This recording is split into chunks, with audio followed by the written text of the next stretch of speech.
Баршаңызға сәлем.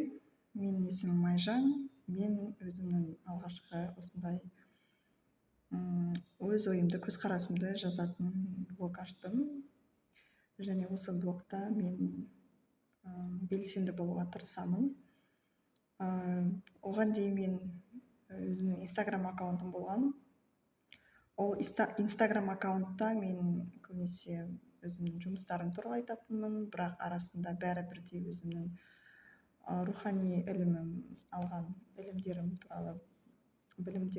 туралы бөлісетінмін, жалпы өзімнің ішкі күйім туралы бөлісетінмін, ойларым туралы. Және ол жерде Инстаграмда білесіздер, аз уақыт беріледі видео жазғанға. Уақыт өте келе мен өзіме шешім қабылдадым, YouTube канал ашамын деп осы тематикада. Және жуықта мен Инстаграм аккаунтымды өшіріп тастадым. Мен оған өзім назарымды бөлгім келмейді.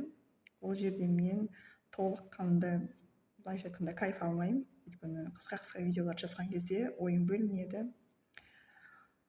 Сол үшін мен YouTube канал ашып, YouTube каналда кем дегенде 10 минуттық видеолар салуға тырысамын деп өзіме уәде бердім.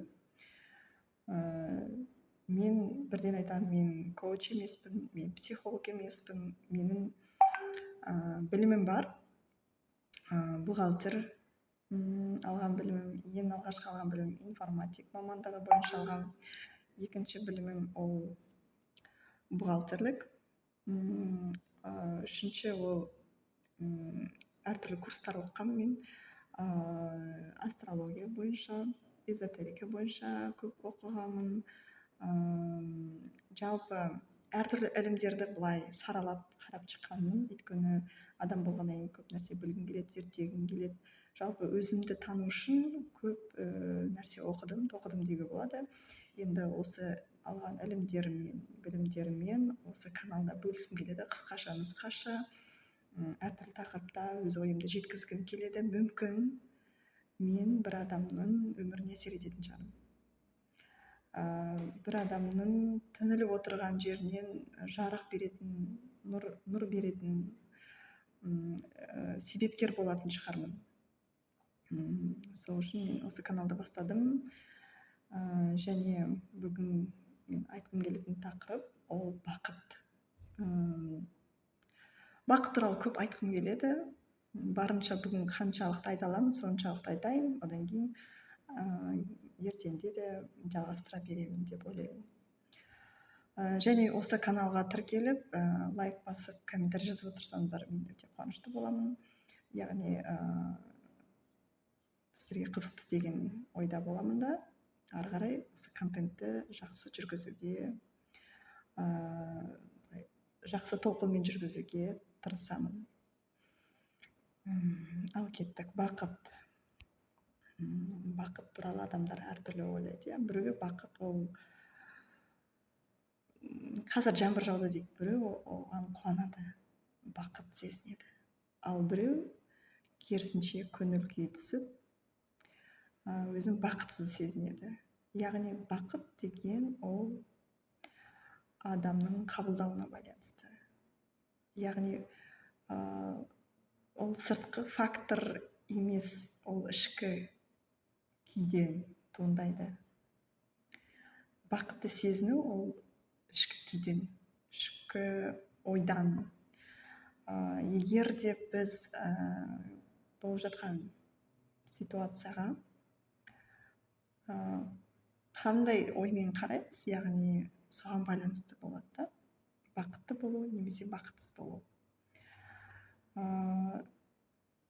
Егер де ойымызды бақылай алсақ және ойымызды бақылауда ұстай алсақ, яғни оны жаттықтыру арқылы, ойымызды, сонда біз көбірек бақытты сезінеміз. Ал егер біз ойымызға контроль жасай алмасақ, бақылай алмасақ, кез келген ситуацияда біз негативті ойлар ойласақ, түніліп өз алдына қайғырып жүрсек, әрине бізде бақытсыз сәттер көбірек болады. Тағы не айтқым келеді? Бақыт туралы. Бақыт деген мен өз басымнан айтқым келеді. былтыр мен қатты ауырып қаламын.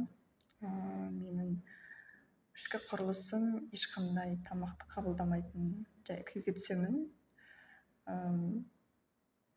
Енді ойлаңыздар, мен 2 күн тамақ ішкен жоқпын, ішсем жақпайды. Мен кәдімгідей бүрісіп қалдым да, жатып қалдым. Былайша айтқанда, баратын жерім дәретханадан келемін, төсекке жатамын, ішсем су ішем, бірақ ішімде түк тоқтамайды, түк нетпейді. Мен 2 күн кәдімгідей қозғалмай жаттым, өйткені мен әлсіреп қалдым, өте қатты әлсіреп қалдым. 2 күнде мен қатты салмақ тастадым, өзімді жайсыз сезіндім.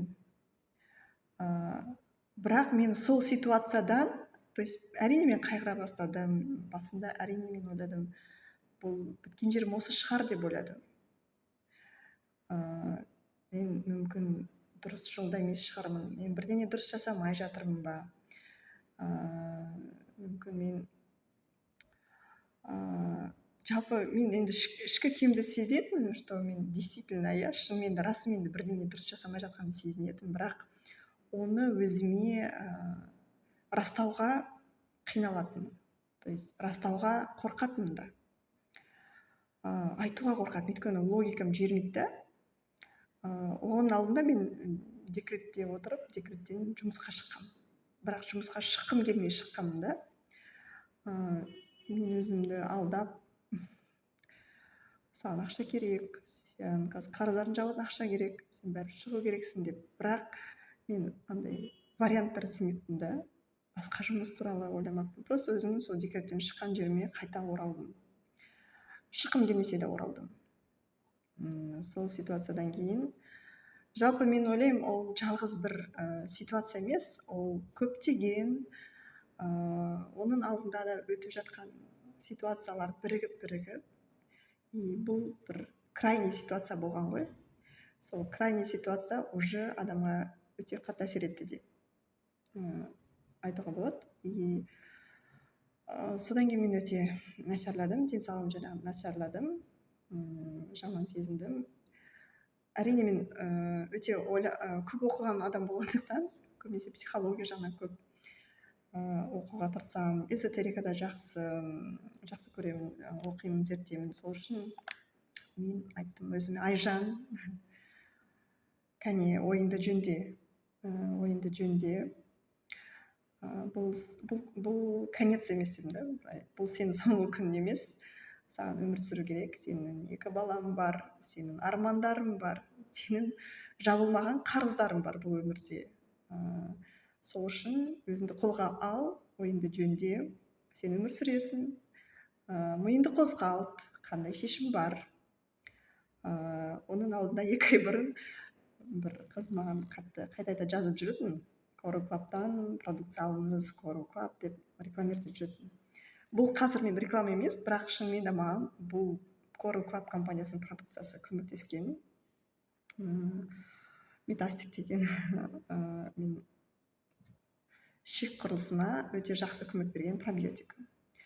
Бірақ мен оған дейін медициналық көмекке бардым, дәстүрлі медицинада көмек ол нәтиже бермегеннен кейін мен осы Coral Club'қа барып, содан жазылып, сол жерде сонымен видео кішкене бөлініп кетті, өйткені телефонда да шектеу бар екен. Жаңағы Coral Club'тағы қызға мен жазамын, келісемін, қай жерге барып алуға болатын, мен подпискаға тіркелемін, сосын жаңағы продукцияны аламын, мен уже өзімді жақсы сезіне бастаймын. То есть мен ойымды өзгерттім, мен айттым, Айжан, шешім бар, сен міндетті түрде жазыласың, сен өзіңді жақсы сезінесің. Маған өте маңызды болды, денсаулығымды, өзімді жақсы сезіну өте маңызды болды сол сәтте. Өзімді жақсы сезіну, қалаған нәрсемді істеу. Шын айтқанда мен уже ойладым, просто аман есен дәретханаға барып келу, өзің аяғымен барып келу, ол да бақыт қой. Сен тіпті совсем бара алмай жатқан жоқсың ғой, сен өз аяғыңмен бар жатсың, соған да шүкір десей деп өзімді, былайша айтқанда, өз-өзіме поддержка бердім. Соның арқасында менің ішкі күйім жөнделе бастады, мен өзімді былайша айтқанда бақытты сезіне бастадым, мен әр сәттен бақыт іздей бастадым, мен әр сәтке шүкіршілікпен қарай бастадым. Сонымен мен 2 күн быт-шыт болып жатамын да, и ертеңінде жұмысқа кетемін. Өйткені жұмысқа шықпасам болмайды. Мен неше рет больничный алдым, оның алдында баламен, одан кейін өзім ауырып қалдым. Одан кейін жаңағы жұмыстағы адамдар отпускіге кетті деген сияқты жаз мезгілі болатын. Сол үшін мен жұмысқа шықтым. Арасында жалғыз өзім болдым. Яғни бір бөлімде, отделда, яғни жалғыз болдым. Жұмыстың бәрін атқарып жүрдім. Мен әрине өте әлсіз болдым. Мен ақшам тек қана таксиге кететін, барып келу. Мен соған да шүкір дейтінмін. Мен соған шүкір дейтінмін, өйткені менің онлайн табысым, менде қосымша табыс болатын, соның арқасында күнделікті таксиге ақша тауып тұратын. Барып келгенге мен соған шүкір, мен соған мәз болатынмын. Мен барып келіп жүрмін жұмысқа. Иә, мен өз аяғыммен бара алмаймын, өйткені мен әлсізбін, бірақ мен таксиге ақша тауып жүрмін, мен соған мен сонымен жүргеніме қуанышты болатын. Мен сондай бақытты сезінгенмін сол кезде. Шын айтқанда, сол үшін бақытты болу деген ол бәрі ішкі күйден, ішкі ойлау қабілеттен, өзінің ойыңды бақылай алудан. Егер де ойды бақыламаса, біз әрине әртүрлі, былайша айтқанда, жалпылап айтқанда негативті ситуацияларға түсеміз, көңіл күй төмендейді, нашарлаймыз деген сияқты. Ал біз өзіміздің жаңағы вибрациямыз дейді ғой, вибрациямыз көтеру, ол яғни ол всегда жақсы нәрсе ойлаудан басталады.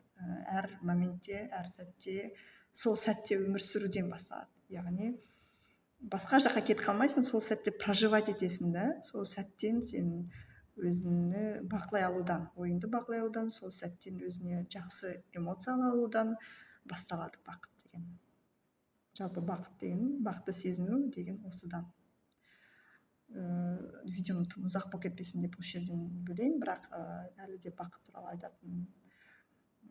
айта беруге болады деп ойлаймын, мысалдар келтіруге болады. Сол үшін егер де сіз мені көріп отырсаңыз, маған тіркеліңіз және лайк басыңыз, комментарий қалдырыңыз. Мен міндетті түрде осы тақырыпты жалғастыратын боламын.